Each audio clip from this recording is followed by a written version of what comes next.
Le damos la cordial bienvenida a nuestro programa al señor Javier Arcediano. Don Javier, la Fundación ha sido reconocida por su trabajo por la paz. ¿En qué momento y por qué la Fundación decide trabajar con las víctimas? Hola, muy buenas tardes, Nacho y miembros de la mesa, y un cordial saludo a todos los televidentes. Sí, en 2005, cuando se aprobó la Ley de Justicia y Paz para la desmovilización de los grupos paramilitares, entendemos que se trataba de un momento idóneo para empezar a visibilizar a unas víctimas de un conflicto que hasta el momento no habían tenido ni voz ni voto. La ley contemplaba una serie de mecanismos de reparación, así como verdad, justicia y garantías de no repetición, así que desde entonces empezamos a trabajar masivamente en Urabá, Oriente y Antioquia para brindar atención a todas las víctimas en el marco de esta ley, acompañados fundamentalmente de las entidades competentes que en su día tenían que atender a las víctimas, como podía ser Acción Social, Defensoría, Procuraduría y demás, llegando a asesorar cerca de 8.000 víctimas en el marco de Justicia y Paz, brindando atención psicológica casi a 1.000 personas que hasta el momento no habían ni hablado ni podido tramitar la pérdida de los seres queridos, y representamos igualmente 300 casos en el marco de esa legislación. Javier, con las buenas tardes, cuéntenos cuáles han sido esos cambios que han introducido con la Ley de Víctimas y Restitución de Tierras, y cuál ha sido el trabajo de la Fundación en ese sentido. Vale, bueno, quizás para entender un poco los cambios, es que estoy escuchando muy mal, pero espero que se me escuche aquí. Para entender un poco los cambios habría que hacer una valoración de la Ley 975, que a nuestro entender no cumplió los objetivos por los cuales fue aprobada, es decir, no hubo una verdad a medias, la desmovilización de los paramilitares ha desembocado en la existencia de multitud de grupos armados ilegales que a día de hoy siguen operando. Las víctimas no accedieron a mecanismos de reparación en muchísimos casos, pero sí que se consiguió posicionar a las víctimas en el centro del debate público, lo cual, junto con el reconocimiento del conflicto armado que había dejado a millones de víctimas en el país, y hasta entonces eso no era un hecho reconocido, consideramos que abonó el terreno para que en 2011 una de las primeras leyes, si no la primera que radicó el gobierno Santos, fue precisamente una ley en el que las víctimas fueran el centro de la ley en sí. Entonces, se aprobó la Ley de Víctimas y Restitución de Tierras. Desde ese momento la Fundación se ha especializado en la representación judicial de víctimas reclamantes para el acceso de estas a las tierras, habiendo hasta el momento asesorado a más de 6.000 personas.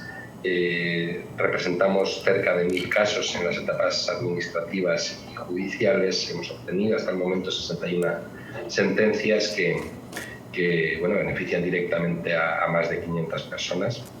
Y aunque entendemos que Colombia tiene una deuda aún con las víctimas tremenda, es decir, esta ley lleva 9 años desde que se aprobó, pero sigue siendo necesario que continúe, y pues todo parece que van a ampliar su vigencia a 10 años más, de lo cual nos alegramos. Javier, se le escucha muy bien. Ustedes han representado jurídicamente casos emblemáticos de restitución de tierras. Menciónenos algunos de ellos y su importancia. Bueno, dentro de las 61 sentencias, efectivamente hay algunos que tienen más repercusión que otros.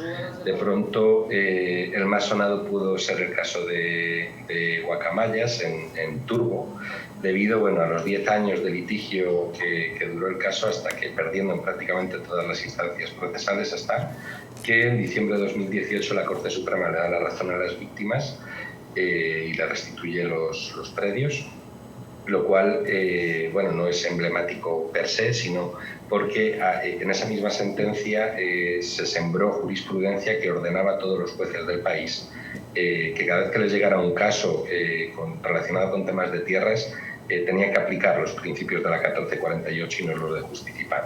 Básicamente, el principio de la carga de la prueba y, sobre todo, revisar los casos haciendo un análisis de los contextos que permitiera asumir que aquellas personas que compraron en un determinado lugar, en una determinada fecha en la que se estaban produciendo masacres y había violencia generalizada, pues bueno, los jueces partieron de la base de que esos testimonios de buena fe frente a esas compras no iban a ser creíbles. Por tanto, una sola sentencia terminó beneficiando a multitud de casos.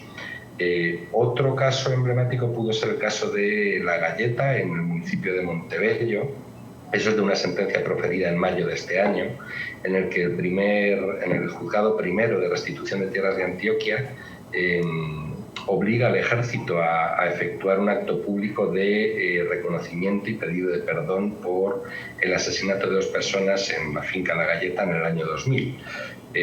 Pero adicional a este tema, reconoce como segundos ocupantes a 17 campesinos que durante muchos años han estado explotando parte de los predios de esta finca y en el fallo se reconoce la posibilidad de que estas personas sigan explotando los predios y otra parte de la finca pues para futuras víctimas que no tengan una tierra a la que le puedan restituir.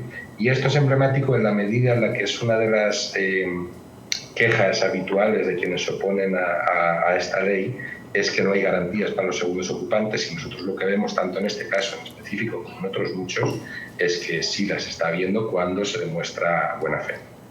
Javier, como lo hemos mencionado acá en Nos Cogió la Noche, pues ustedes hace poco han entregado a la Comisión de la Verdad su plataforma con información que tiene que ver con el despojo de tierras. ¿Ustedes cómo le han aportado a la verdad desde Forjando Futuros a Colombia?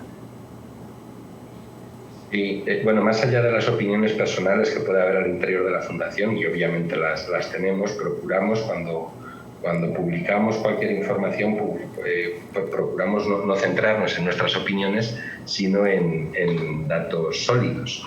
Entonces, con base, precisamente, bueno, podemos decir que la Fundación ha aportado a la verdad desde 2 perspectivas. Una es con base en la lectura, análisis y sistematización de la totalidad de sentencias proferidas en el país, lo cual nos permite establecer qué actores armados había, qué tierras se han robado, dónde, en qué fechas.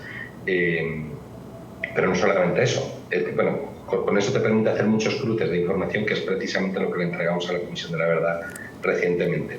Pero es que de la lectura de las sentencias también se puede obtener quienes se beneficiaron realmente con el conflicto, es decir, no los autores materiales en sí, sino quienes han podido ir acumulando tierras en los años más duros del conflicto, las han explotado. A día de hoy muchas veces las siguen explotando, y esa información también se obtiene en las sentencias. Y aquí me estoy refiriendo básicamente a determinadas empresas que ya han sido